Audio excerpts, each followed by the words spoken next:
Can drinking more of this cocktail save a rainforest? This is a Caipirinha. It is a super simple cocktail and it is the national cocktail of Brazil. And one of the absolute best things Brazil has ever exported, besides me, that is. And this is the Atlantic Rainforest. It is home to thousands of species of plants and animals that are only found here, though a lot of them are endangered, like my new friend here.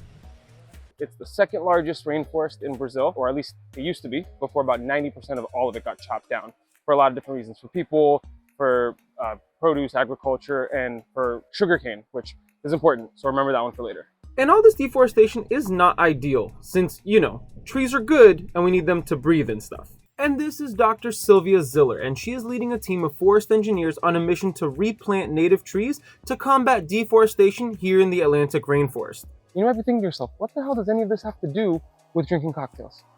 And so I flew all the way from Boston, Mass, all the way to Parana in the south of Brazil, in the heart of the Atlantic Rainforest, to find out. Even though I absolutely despise flying on airplanes.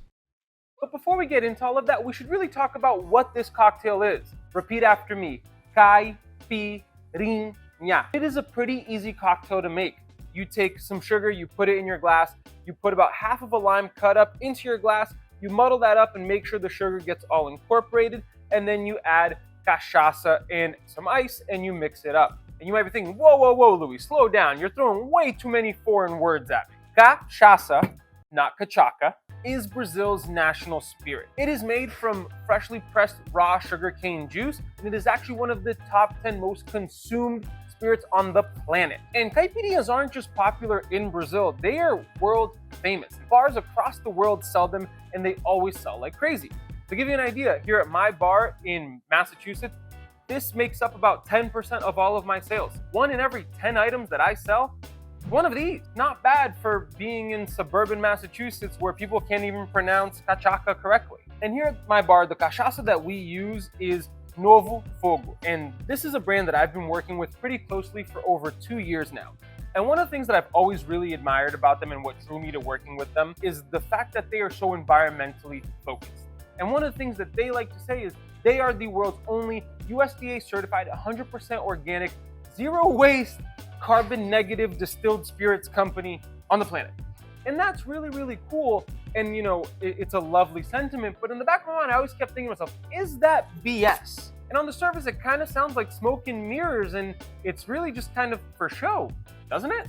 And so skeptically, off I went to Brazil to spend a week with the Novo Fogo Team. When we arrived, we had to then go to the small city of Morretes, which is where their distillery is located, and it is in the absolute middle of the Atlantic Rainforest, surrounded by mountains and trees, no matter where you looked. And one of our first stops was actually their distillery, and so I was actually really excited to just dive right in and get to see exactly how they make their cachaça and how they actually function as a distillery.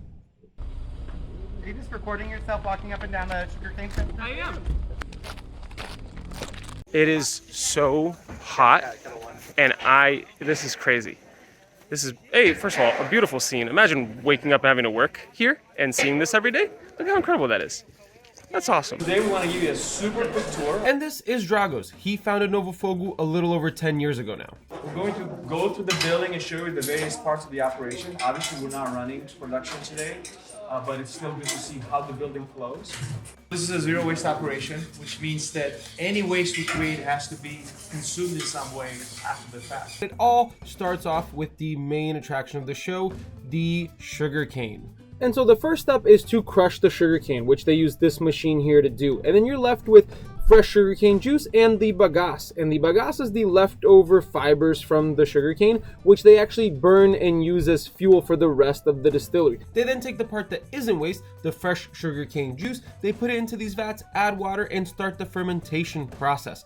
Which leads us to the next sustainable part about their distillery, in that it was all built on the side of a hill, with each room being at a lower level than the previous one, so that they could use the power of gravity to move the sugarcane juice through their whole distillery, from the fermentation tanks all the way down to these copper stills here, where the cachaça actually gets created in these stills. And so after the cachaça gets distilled, it gets transported into this room and into these giant ass vats, and they sit here for over a year.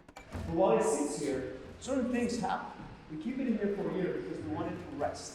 It's just the way that You take a steak off the grill and you don't just start eating it right away. You let it rest so the juices spread out and becomes consistent. We do the same thing here, and the longer it sits, the easier to drink it gets. And then after that year, some of the cachaça makes its way into different barrels and continues the aging in actual wood to get color and flavor. And then after a really long day of touring the facility and learning how they make this amazing spirit, as a reward, we got to taste some of the incredible aged cachaça directly from the barrel. And while drinking cachaça and getting to learn how it was made was great and a lot of fun, the next day is when we got to experience the most unique and important thing that Novo Fogo does, the Unendangered Forest project. So remember how I mentioned sugarcane's role in the deforestation of the Atlantic Forest? Well, cachaça production has been a key contributor to that. But Novo Fogo are trying to change that and are trying to do agriculture in the rainforest the right way. Their sugarcane fields were developed on existing farmland, they use organic farming methods to grow their sugarcane sustainably, and rather than cutting down trees as they expand, they are actively planting more trees. And they founded this reforestation project with Dr. Ziller and have been working tirelessly over the last several years to reforest the Atlantic Rainforest one tree at a time. And when we first had this idea to plant trees, we were looking for an expert to help us out. We're pretty good at growing sugarcane, but didn't know much about growing trees, so we needed some outside help.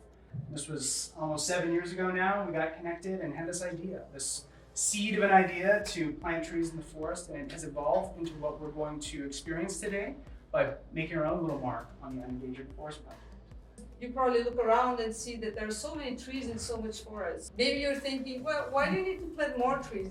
It's all you see in the landscape, right? The Atlantic Forest is the biome that has been more degraded, more exploited, and more deforested, both for human occupation, for agriculture, and in the beginning especially for wood, for the trees themselves. What we did when we started out was look at the list of endangered species in Brazil and in the state of Parana here, and select a number of those species to go into the forest, look for trees that already exist, and map the location of these trees. So now we have almost 400 what we call mother trees mapped of 44 different species that we want to produce seedlings of and put back into the forest. But mapping the trees is only the first step. Once they have a map, they then have to climb these trees and look for and retrieve the seeds. They then have to take them to a nursery and grow them into small saplings before they are ready to be planted back in the forest. It's very complicated and needs a lot of attention, or else the trees won't grow. Put it in too deep, and then you bury it to here, for example, it will asphyxiate, it will die. And after a quick explanation from Dr. Ziller on how not to kill these trees, we were ready to plant our own little saplings. This is my tree. Getting to plant an actual tree and contribute in my own small way to the reforestation effort in my own home country felt really special and incredible to me. It also got me thinking, these people don't need to do this. They didn't need to create this project, and they didn't even need to partner with the real scientists either. Yet here we are in the middle of the rainforest, getting our hands dirty, planting real native trees that will grow and slowly help bring this forest back. I cannot describe how incredible that felt, truly. So it's a very special project, in fact, because most people just want numbers, right? Oh, I planted 1,000 trees. That's kind of easy to do. But when you pick the species, it's not so easy. You know, at the beginning, we learned from Silvia that there are 900 species of trees in the forest around us, of which 300 are endangered. So obviously that sounds overwhelming, right? And then she picked 36, was that your initial number? 36 species of trees that deserve protection. They were endangered, or at least in her opinion, endangered, perhaps not studied yet. Endemic, which means they only grow here, and many of them used for aging cachaça, in which case our industry itself was part of the problem. So we created a set of species we want to protect, and at the beginning we just had a few mother trees, and they would produce a few seeds, and then we take them to the nursery and we'd have a few saplings. Naturally, we planted them here at the beginning. When we walked in with the vans, you saw a forest by the gate. Those were the trees we planted 4 or 5 years ago. Now we have planted thousands of trees, and we can grow and grow, and we're looking at expanding beyond the state of Parana. And perhaps this is going to go national at some point, and we will plant millions of trees as long as they're well tracked, they're scientifically proven to survive, and we know exactly who is participating in the program. And naturally, now we need to grow. In order to change the world, We gotta have some numbers, but we couldn't rush it. And as a result, we now feel that we're ready to have partners.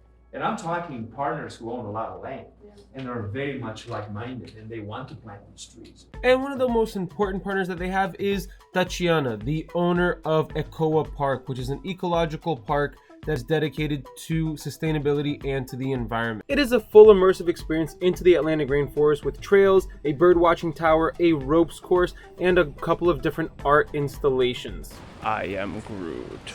They even have their own restaurant where they serve traditional local cuisine with ingredients that they mostly grow themselves here in their plantation within the park, which is also where they grow the tree saplings for the Unendangered Forest project. There's 44 property owners now in the project. Started out with one, just ours, and then Tatiana's, hers. This is where they grow the saplings for the unendangered. This is it. We have thousands of seeds that grow into saplings here, literally from seeds into something about this big. They go to our property. You planted one the other day. But Ecola isn't home to just the nursery. It is also home to one of the floofiest puppers ever, named Alma. Are you gonna be the cutest thing I see in the park today?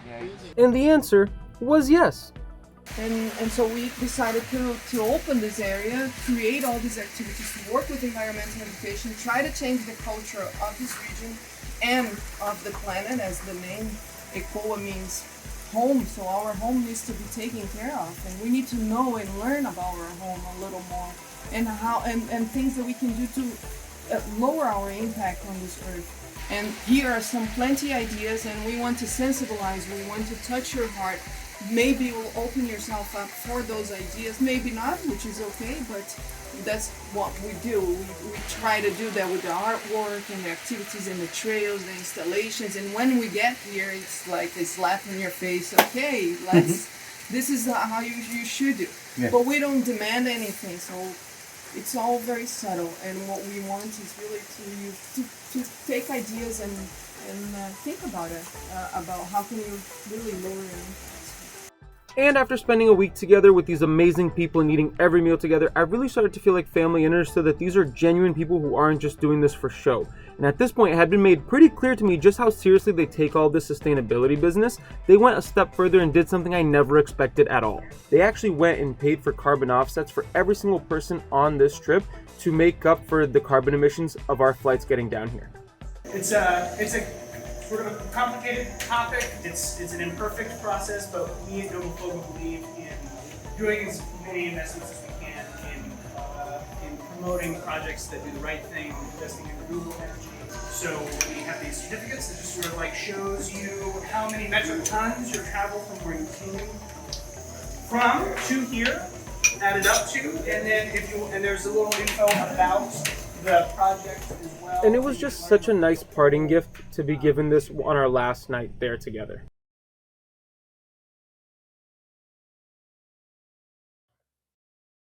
So, can drinking more caipirinhas actually save the rainforest?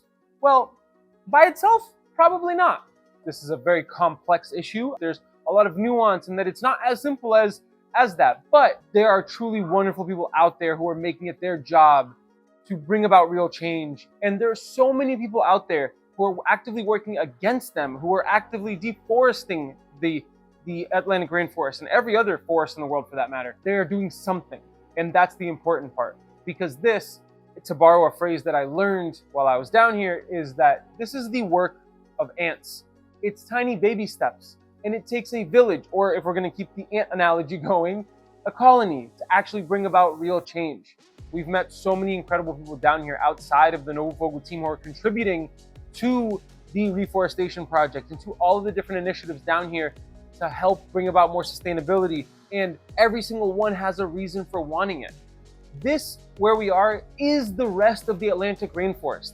It is the last piece that is still relatively well preserved. And so I don't know, maybe it's lofty to think that we could, actually change something as huge as the issues of saving a rainforest and maybe even climate change. But if we don't do something, then we're just accepting defeat. And the people here, they're at least doing something.